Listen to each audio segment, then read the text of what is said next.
DSC వ్యవహారంపై CBI విచారణ జరపాలని వైసీపీ అధినేత మాజీ సీఎం జగన్మోహన్ రెడ్డి డిమాండ్ చేశారు. పేపర్ లీకేజీల నుంచి స్పోర్ట్స్ కోటా, జీవోలు, బేరసారాల వరకు అన్ని అంశాలపై సిబిఐతో విచారణ జరిపించాలన్నారు. జరిగిన వాటికి బాధ్యత వహిస్తూ నారా లోకేష్ రాజీనామా చేయాలని డిమాండ్ చేశారు. నీట్ పేపర్ లీకేజ్ అంశాన్ని ప్రస్తావిస్తూ ధర్మేంద్ర ప్రధాన్కు ఒక నీతి, చంద్రబాబు ఆయన కుమారుడికి మరో నీతి అంటూ జగన్ ప్రశ్నించారు. లీకేజీ దగ్గర నుంచి స్పోర్ట్స్ కోటా వరకు ఇచ్చిన జీవోల దాకా, ఆపై బేరసారాల వరకు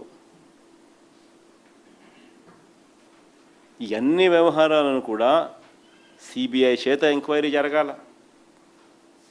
జరిగిన వాటికి బాధ్యత వహిస్తూ లోకేష్ రాజీనామా చేయాలి. నీట్ క్వశ్చన్ పేపర్ లీక్ బాధ్యత వహిస్తూ కేంద్ర మంత్రి ధర్మేంద్ర ప్రధాన్ రాజీనామా చేశారు. కేంద్ర మంత్రి ధర్మేంద్ర ప్రధాన్ గారు రాజీనామా చేసినారు కదా. అక్కడన్నా జీవోలు ఇచ్చిన, ఆడన్నా ఎవరు జీవోలు ఇచ్చిన పరిస్థితి లేదు. పుట్టి లీకేజీలే ఇక్కడ.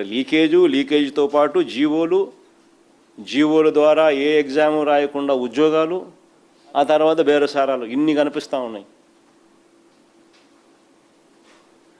మరి ఎన్డీఏలో భాగస్వామిగా ఉన్న చంద్రబాబు నాయుడుకు ఆయన కొడుకు వేరే నీతే?